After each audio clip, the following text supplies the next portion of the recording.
Have you ever seen a roo kick? Have you ever seen an emu run under the bright Aussie skies and said this year we'll be the one? Oi, oi, oi! What does it mean to be a part of a footy team? It's more than a game. The footy's in our veins. It's time to go. It's the Northern Footy Show. Get out of our way. We wanna see them play.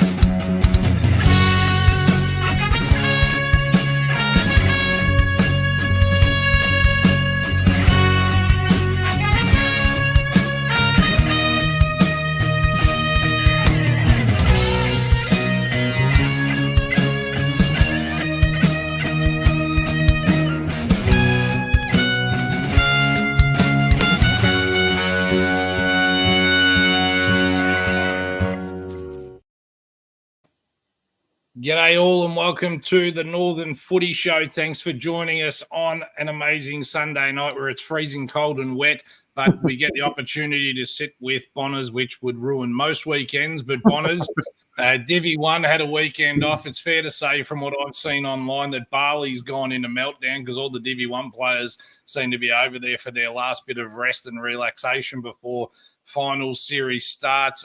But having the bye there were some big games on the weekend, which brings us to our two very special guests here. Billy Morrison made his comeback after a long layoff after last grand finals injury. We'll have a chat to Billy, and Laurimar captain Mitch Thompson with a side that just will not go away and refuses to be relegated. So it's going to be great to talk to these boys. Matty, not sure how your weekend went for you, but I listened to a lot of footy. I've watched a few replays, but this is really hotting up, and I don't think I tipped more than two winners for the weekend as usual.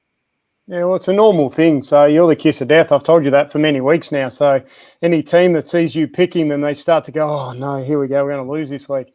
It's amazing, though, the coming into finals. But as I said, there's always two parts to the ladder. And a boy we'll be speaking to soon has really set it alight for the lower end to keep themselves up. And a lot of results you'd expect, but a couple that really have thrown a spanner in the works and have made – it just makes an interest from top to bottom. Especially in Divi 2, Divi 3 as well. We've got some great results, but it just makes it for an amazing next 3 or 4 weeks.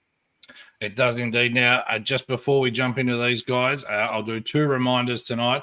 60 tickets for the grand final show are now allocated. There's 40 tickets left, so might be 38 actually. If you haven't spoke to me about your grand final tickets, you want to have a great night, meet some of the legends of the game when we do the yesteryear teams, please inbox me, let me know. We'll do another post tomorrow. But let's get to Mitch Thompson because, Mitch, I've got to tell you, your coach has sworn me to never tip you guys again because whenever I tip against you, you seem to win. Congratulations on a great win yesterday.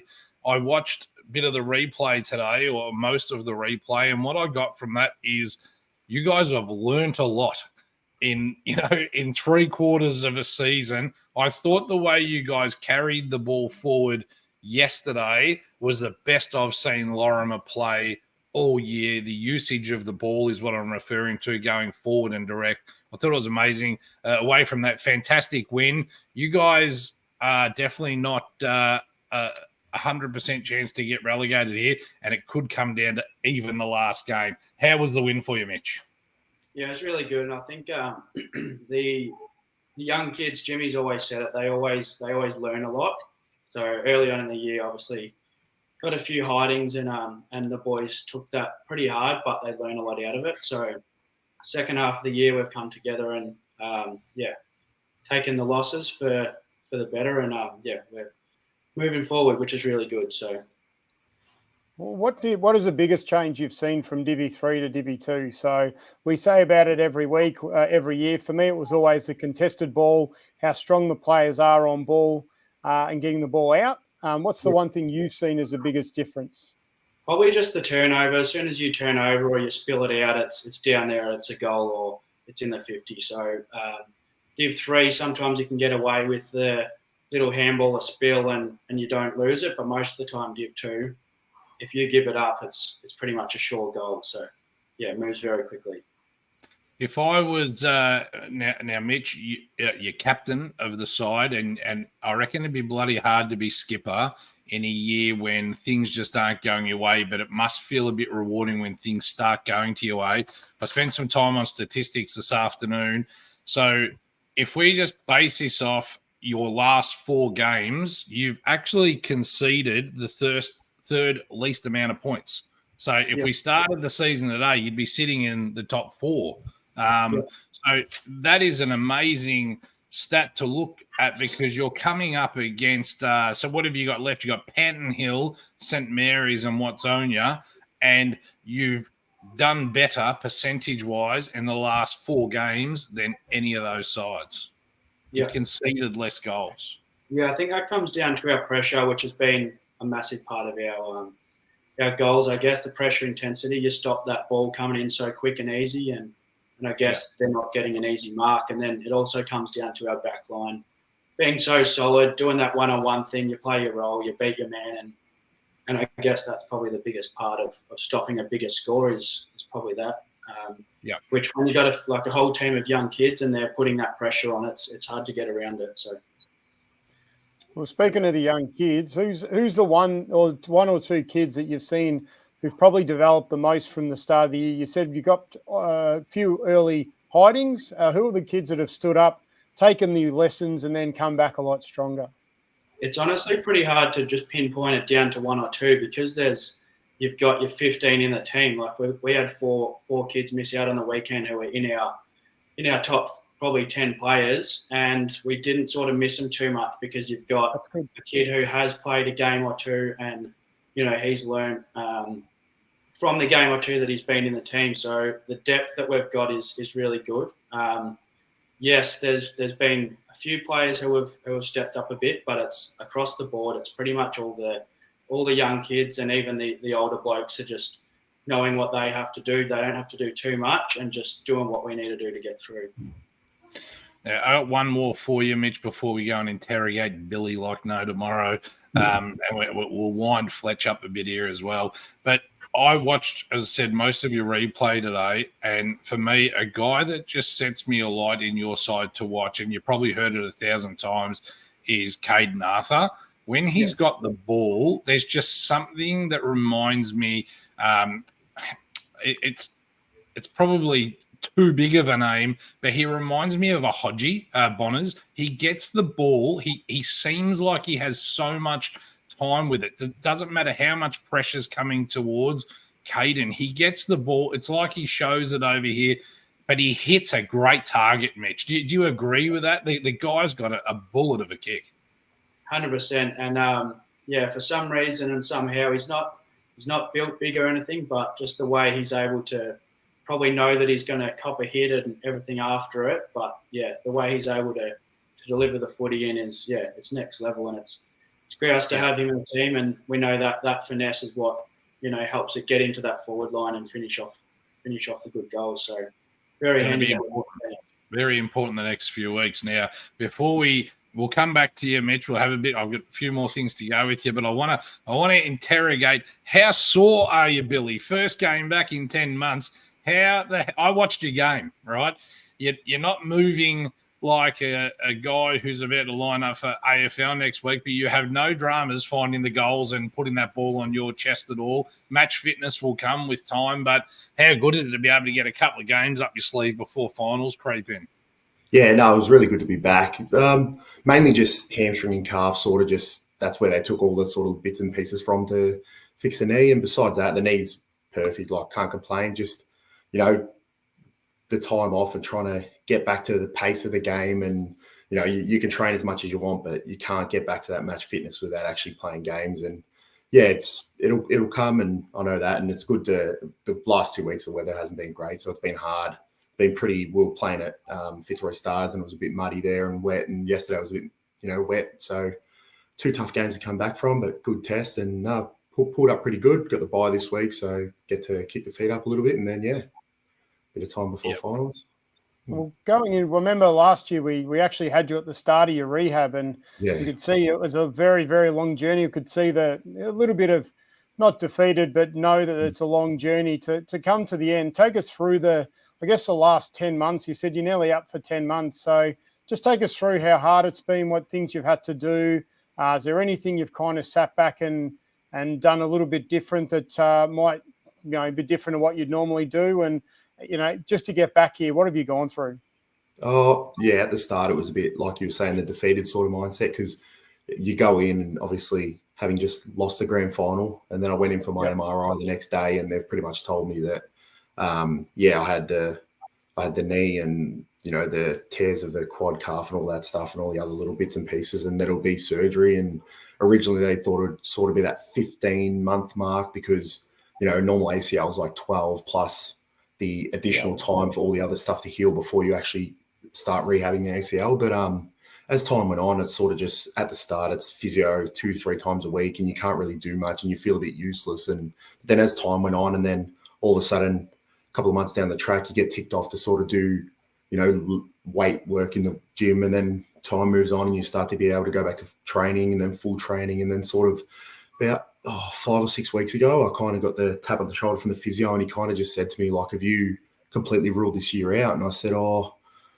thought it was done, but I haven't actually officially said to the coaches I'm 100% done. And he goes, well, maybe hold off for a bit. We'll send you to go get your testing done. So went and did my testing and passed all that pretty convincingly. And then he goes, look, I'll give you a good month of full training contact and stuff to see how you're feeling. And this is sort of where you'll go. And it sort of just kept, every time I went in to the physio to try and get my next check, it was kind of like he sort of was like, pretty happy with where I was at. And it sort of just, everything just fell into piece really well, and I was just really lucky in that sense. So yeah, just good. Billy, you got I was really happy to hear last week you were close, and from a side perspective, Bonners, you'll be able to comment more on this than me, but getting a guy like Billy back into your sided finals is such a boost mentally, not only just to be able to have you out on the game, but it must have felt good that surely the boys got around you there, Billy, in a big way. Oh, yeah. Even, last week at, you have your selection, and when your name gets read out, everyone gets around you and then played the game, and everyone's, I'm getting texts before the game, after the game, go well. And then afterwards, how I'm feeling. And then when I got named this week, and yeah, obviously I was lucky enough to kick the first goal. I seen it off a 50-metre penalty too. yeah. I didn't know I was going. I was lining up, and the guy just had a brain fade and just walked straight for the mark. So yeah, I was pretty lucky there. But no, and then like as you would have seen, they all got around me, and no, the support's been unreal. I honestly couldn't have, I would have probably completely written out this year if it wasn't for the support of everyone around me, and just little bits and pieces. Blokes who have convinced me to go do strength work with them a little bit, and and that training, they've sort of pushed me to kind of do this stuff that I'm ready to do without, trying to involve me and all that sort of stuff's been really good. Yeah. Just to extend on that a bit, Compty, the one thing that they always say is big blokes don't get any smaller as the game gets on. So you're going to have a quality big bloke to kick the ball to have around the ground. I just think it's one of the great extras to have, and a bonus really for Mernda, because they probably would have thought that they wouldn't have had you all this year. So to have someone like that, I would think would be, it really does change the complexion of the top part of the ladder, especially coming into finals. So I think, I don't think that, I hate standing next to the big blokes because they don't get any smaller as the game gets on. You guys, even if you get tired and you can jump, it still doesn't matter. So, but quick question, Billy, how are the nerves before the game? I know coming back and playing a game, not just the actual knee itself, but just to getting back into sport itself and being out for so long and, thinking the journey's finally over. Was there a bit of butterflies in the tummy before the game? Oh, yeah, massively. Like the whole week, I kind of knew that I was going to, be pushing for selection. And just that whole week, it was sort of just, are you going to be able to play at the level that you expect of yourself, and you expect, that you want the team, are you going to be able to play to a level that the team expects you to play at and stuff? And yeah, it was, besides obviously grand finals, I think that's the most nervous I've been for a game, because I've never really missed time through injury. So to have 10 months off, it's kind of like you have these sort of slight doubts in your head, but as the ball gets bounced, that all goes away and you just sort of play footy. So, yeah. All right, well, Billy, let's have a look at the ladder here for a second, right? Because your run home is you have a bye, as you mentioned, this week, and then you run into Ivanhoe in the last game. Looking at this ladder, it's going to get real close because you got Epping who are fighting, and they're only, 4 points off you guys. Yep. Epping does have Fitzroy Stars next week and then Laylaw, so we'll say they'll finish on 40 points, but their percentage won't be as good as yours. And then it will come down, I guess, to what happens with Ivanhoe. But, Ivanhoe might have that lesser percentage to spend depending on how their games go, although they do have Laylaw and Mernda. So you look probably locked for third position there. I think, you're probably best chance for third or fourth. It takes you out of double chance territory this year, though. I think that, you have been hit pretty hard with the injuries this year, but, I still think that you guys have the best list in Division 3 on your day. If you get your best players on the park, I think you guys are the best side, and it's just taking that in the finals. And Mitch, same goes for you over here. Let me go to the Divi 2 ladder. Obviously, probably can't. I don't know if you can see that or if it's chopped it off. If I get rid of this, chopped it off a bit, but it's 12 points. They're on 12. Yeah. Yeah. So you guys are on 12 points, just 2 points from Watsy. I actually said Watsonia a few weeks ago were safe as houses, but we've learnt this year I know absolutely nothing about football. But Laurimar's run home is Panton Hill, St Mary's, Watsonia. Well, I reckon you're good enough based on where you are at this part of the season to beat Watsy. Panton Hill is a winnable game. St Mary's is probably a winnable game. But, I'm going to say you're probably going to get 8 of those points against Panton Hill and Watsonia, just going off the stats at the moment. And then Watsy have got Tomo. Tomo's fallen asleep. Lower Plenty are playing pretty good footy. So they're a chance against Tomo. I don't know. I'm not allowed to say that I think you end up hanging on here, Mitch, because Jimmy will send a bomb through my front window. But you're a real good chance. You must really feel like you're a huge chance to hang on now, Mitch. Yeah, look, probably halfway through the year, I think something changed at the club with all the boys. We just looked at each other and said, we're not going back down. We've done too much hard work to go back down. So we've taken it week by week and seen the winnable games as winnable games. So obviously the top 3 that we played, we just wanted to stay with them, play good footy and work on our footy. And then from then on, it was sort of go time, get that win, and then sort of tumble it down from there. Hopefully week by week we'll concentrate and then, just try and focus on winning each game. And I think it'll become a big part at the end of the year. Yeah. And Billy, you've seen those boys. You were seen them firsthand last year. You know the talent of football in the Laurimar footy team.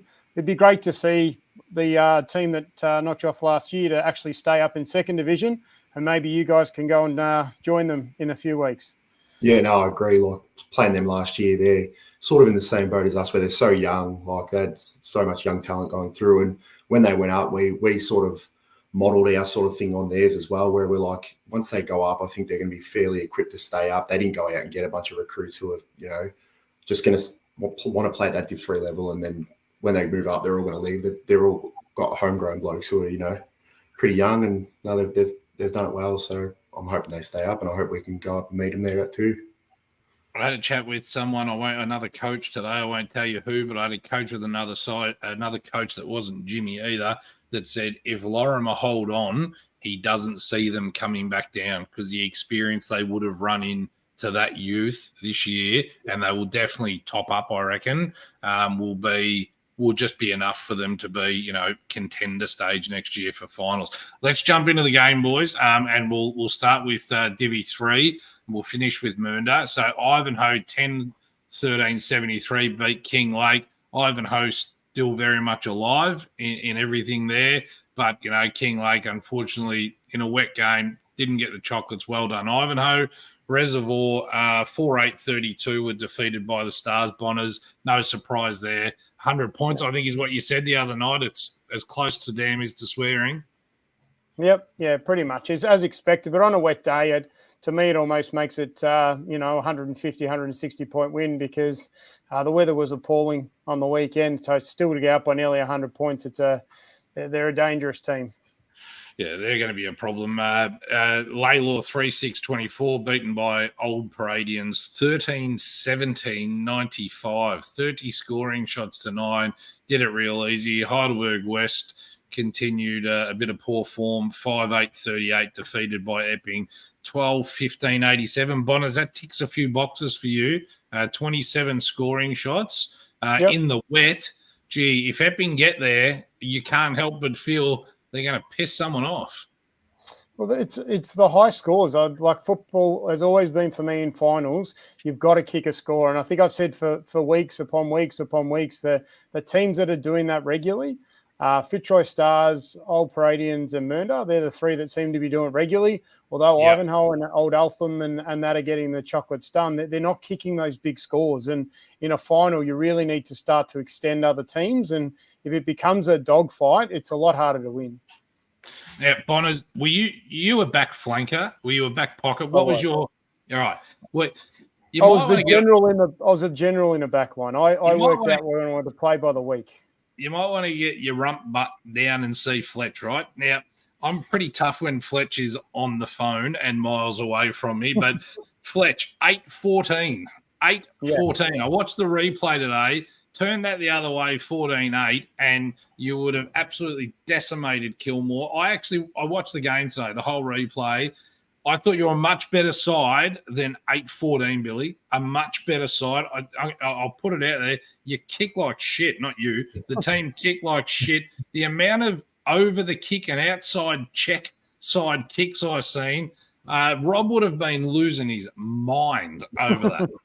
Yeah, at a couple of the huddles, he wasn't very happy. We were kicking it way too wide, leading way too wide. And, if in the wet especially, if you give them an option to go wide, they're going to kick it because it's wet. They don't really have the time or whatever. They just want to get on the boot and find a target. And we're leading too wide, and you're not going to kick, you're not going to kick many of them, kick them from there. So, yeah, you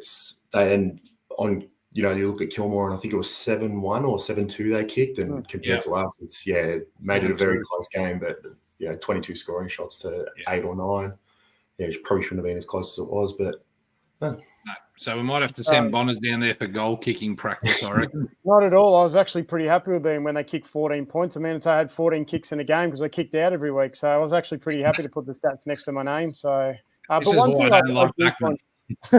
one thing I do kind of see a lot of, and I've watched a lot of replays and a lot of the highlights, and when you're talking about those shots, the one thing the teams seem to have stopped off in the second half of the year is if you're wide, just hitting a bloke 15 metres closer, like inside. I feel like we always want to have a shot for goal when we're inside 50.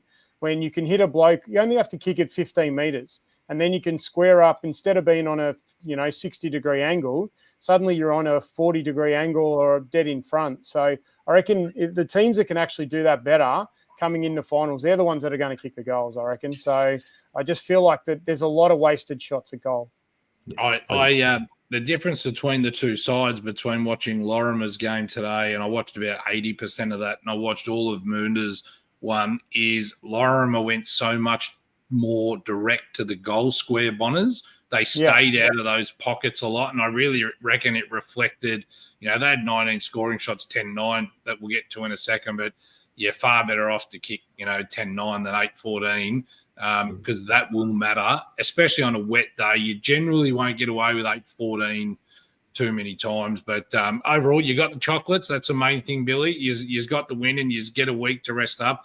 Let's go to Divi 2. We'll finish with Laurimar there.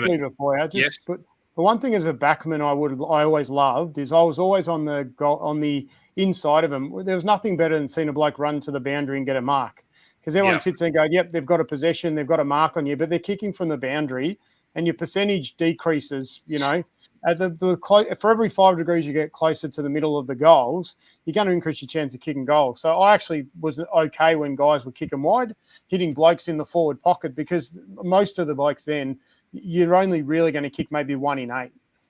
Yeah. You're spot on. So let's go Divi 2. Lower Plenty, 8-12-60, defeated Thomastown 4-8-32. I say every week, Bonners, it looks like I'm giving Thomastown a hide. And I said about 6 weeks ago, the rumour was there's a bit of, not much love going on within, as a divided group or whatever it is, but it shows in these results because Thomastown have the skill on the park. Yeah, and we've seen them pre-season. The start of the year, they're not sitting second last or last, but they've come to a grinding halt, and teams are now going to overhaul them, and they'd want to start. If that's the case, and you don't hope if that's the case, and someone's got to sit down and get the house in order because long term you're looking as well. They could easily drop down to second last or they won't make finals. Yeah, they definitely won't play finals. Oh, of course, yeah. I've just got a text saying these two guys hated each other in the grand final. What a testament to both these boys to sit alongside each other, albeit even if it's just on video. So I love it.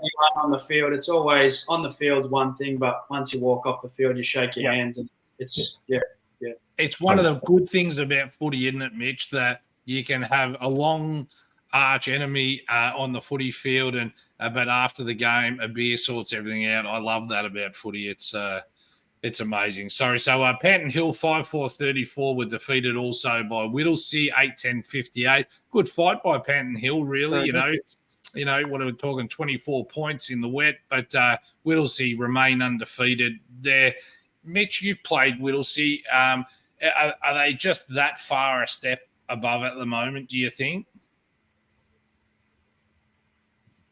Yeah, but it just seems like they want to get that first quarter out of the way. They just want to get that lead, and it seems like they just get that lead and protect it the rest of the game.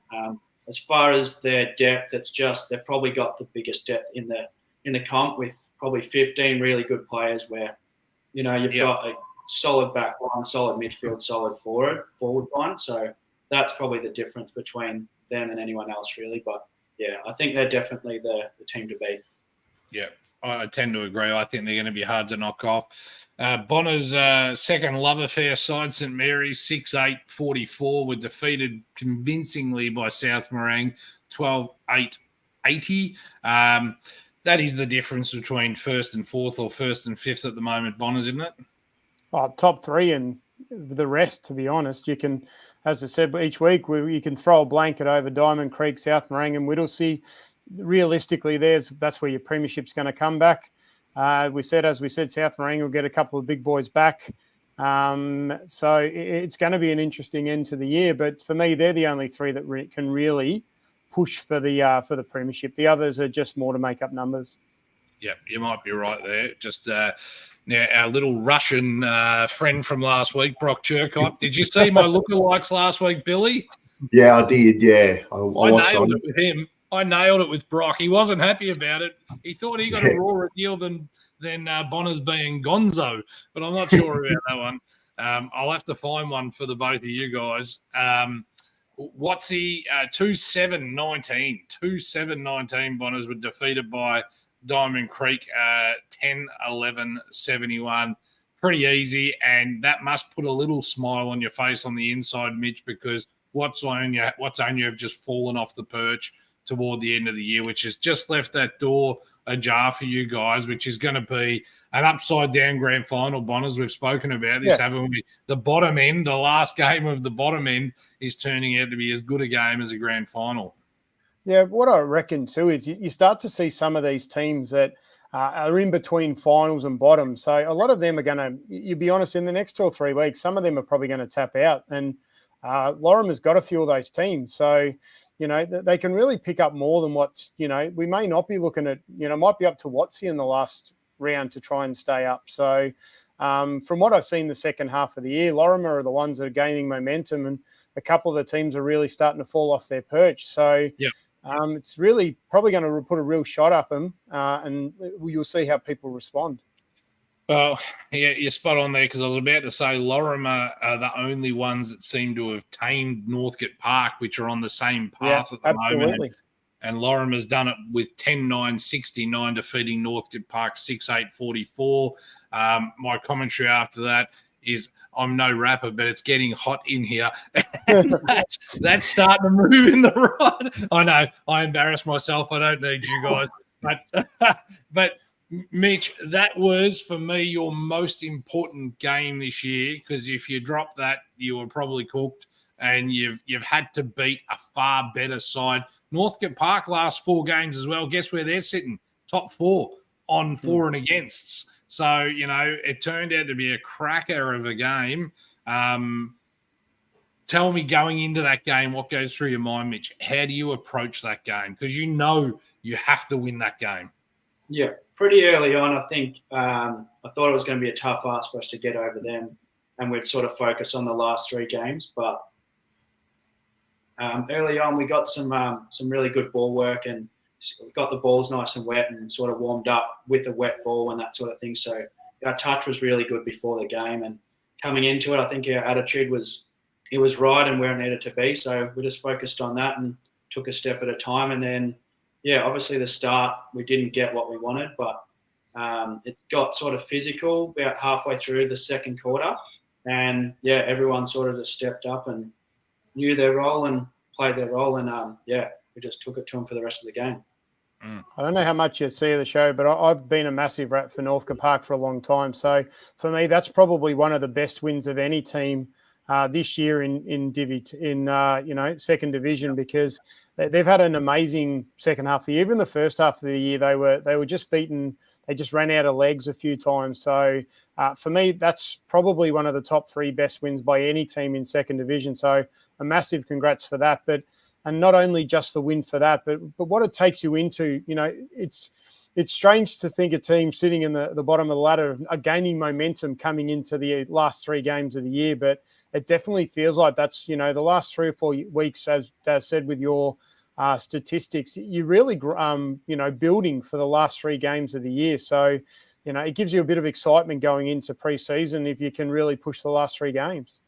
Yeah, big time. And I think Jimmy brought the statistics out on Thursday night, and we did get smashed by Thomastown with disposals, but it just shows, like, across the board, everyone does their role, and we don't need 4 players to get 30 plus or that sort of thing. We just know that if each player plays their role, then we'll go a long way to beating the teams that we can. So. Yeah, totally agree there. A team effort will always beat a team of champions, and there's no use having 4 superstars and 18 spuds. If you just even that out, you'll be fine. The thing, having a look at the ladder here before, I'm going to go to a commercial break in a second, but with Laurimar, so Laurimar's actually had 947 points for the season kicked for them, and both Panton Hill and Watsonia have kicked less. You've just actually given up more points than them. But, however, on the other hand, Mitch, 1,337 points kicked against you, 1,337 points kicked against you. Lower Plenties actually had more than that kicked against them. So, I mean, I have a look at this ladder, and I've got a little stat Excel spreadsheet I work on in the background here. I could actually see you winning the remainder of all your games. I could see you beating, statistically, you should be able to beat Panton Hill, St. Mary's, and Watsonia. And the statistic component seems to work more often than not. Yeah. Yeah, Jimmy's not going to be happy with that answer. Yeah, I was about to say that. We can definitely see ourselves winning every game, but at the moment we're sort of just taking each week by each week and focusing on the wins when we've got them and doing the little things. So the big picture will come. I'm sworn to not tip you again. So, Jimmy, I reckon is a terrible, and you're getting relegated, and you can take out of that what you want. We'll be back in 2 seconds, but one of our Laurimar sponsors, Foxy, I'm going to quickly play his ad, and we'll be back in 20 seconds. What's wrong with your aircon? Sanitaire professionally clean our air conditioners every year. My family's always sick. Maybe it's our aircon. I cannot believe the gunk that comes out. Sanitaire is an amazing service. Remove harmful mold, bacteria and odours. Starting from $69, your aircon will be healthier and run more efficiently. My husband is so happy. Even our power bills are lower. Sanitaire's award-winning premium service comes with a 12-month nationwide mold-free guarantee. Sanitaire, it's like a flu shot for your aircon. Call now, 1-800-130-168. All right, boys, thanks for that. And thanks to Foxy. He's been a great supporter of the show this year, which is amazing. Now, boys, I'm going to put it on you. Mitch, you need to tell me who's going to win the grand final in Division 3. And Billy, you need to tell me who's going to win the grand final in Division 2. What do you got for me, Billy? I'll throw you under the bus first. Who wins Divi 2? Oh, I think it is hard to go past Whittlesea. They haven't lost a game, and yeah, I'd pick Whittlesea, but I've got a couple of mates at South Morang, so my heart wants South Morang to win, but the head says Whittlesea. You'd be the only Mernda supporter in the world who wants South Morang to win anything. Mate, if Fletch hears that, I promise you're in the Magoos next week. You want to hope he's not watching. They are a very good side. Mitch, what about you? Divi 3, do you tip your old foe, Billy Morrison, to get the job done, or do you think the Stars or someone like that are going to be too good? Probably pre-Billy coming back, I would have said Fitzroy, definitely take the cake. I don't really know. I think Mernda they're a bit of an underdog now. They can sort of see themselves and playing every week in finals now. I actually think that helps rather than having the week off. So I think they can go all the way this year. Just having a look at that extended ladder in the Divi 3, that your boys have probably coughed up more than they needed to, Billy, and that's probably going to be the difference. You've kicked, the third highest score, but you definitely had a bit more kicked against you. So if you can tighten that up and still kick your scores, you're definitely going to be one of the top 2 or 3 to beat. So it's definitely something that Fletch can work on, and you can yell at his backman like he loves to do. So we'll see. For me, that's probably going to be the difference for you guys. Yeah, we've sort of the last, I'd say about month, we've sort of been a little bit like our back 6 or 7 were pretty set, and they're a well-drilled machine. They got Shagger and Dane Callan and that down there running the show, and that they were the rock of our side for so much last year and going on to this year. And then we just kind of had Dane missed a few weeks and Kyle Yankos missed a few weeks and stuff like that. And getting them back now, yesterday was the first game where we've had them all back. And as you can see, the scoring shots, they had a lot less scoring shots than we've probably given up the last month. And, now getting them all back, and it should hopefully, fix itself. And yeah, that's definitely been a focus for ours for sure. Boys, tell me, Divi 1, do you think anyone can beat Heidelberg? Is anyone a chance? Is Banyul, North Heidelberg, anyone a chance? Mitch? No, not a chance. No.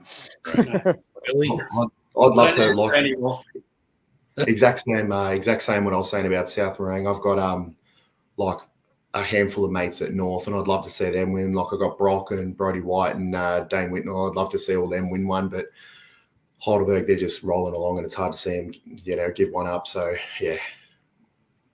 Totally insane, isn't it? Bonners, what's your thoughts? Give me your prediction for the grand final, Victor, for 1, 2, and 3. Each week I'm going to do this to you, Bonners. See if you're a moving target. No, I've still got the same 3. I've got Heidelberg winning. I've got South Morang winning Divi 2. I just think with the boys coming back, coming into finals time, and as it was said, the big boys don't get smaller, and a couple of quality players. And I've been on Fitzroy Stars for the whole year. I love what Jacko's doing down there. I've seen how the quality of football. I love, what Fletcher's doing and the Mernda boys are doing down there. But I've stuck by Fitzroy Stars. We see them at pre-season, and they're going to be a damn tough team to beat in finals time. So, yeah, I tend to agree they're going to be hard to beat. I'm going to stick with Mernda, which will be to Rob's disgust. But Fitzroy will go in favourite on the day if they meet. But the weather and whatever injuries unfold in the next couple weeks will be relevant. Mitch, are you guys carrying many injuries at the moment? Or are you finally getting back to full fitness with the side?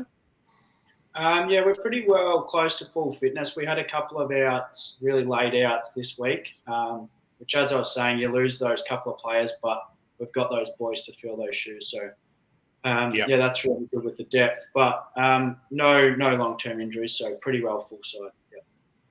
Yeah, that's good. All right, so before we wrap the show up, happy birthday to Pete McAvoy from Bundy. Had a birthday yesterday.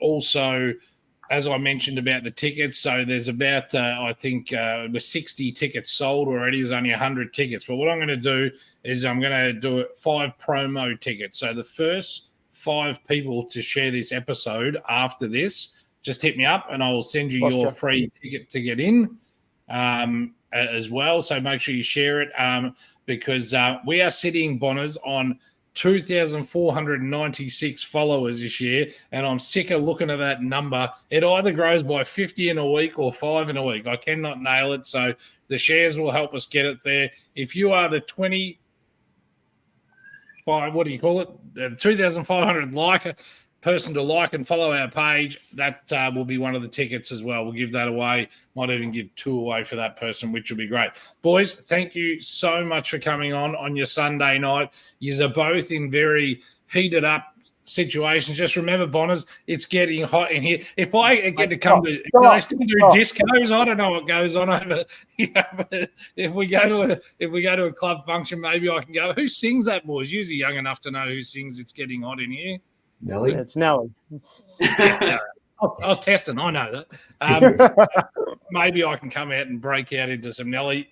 We do have obviously some live music going on today. Any of you two boys want to put your hand up to do a live duet on grand final night? No, definitely not for you, Billy. Mitch has got the look. No, I've got neither. No. Well, boys, we wish you the very best for the remainder of this season. We really hope that you both get the success you're looking for here. Well done, Billy, on a huge comeback, and well done, Mitch, on fighting this all the way at the end. And I've just got a feeling I can't say you're going to get home. I'll get killed by Jimmy. But, guys, until next week, keep kicking goals, and we'll see you Wednesday night. Thank you. Cheers, boys. Thanks, boys. All right.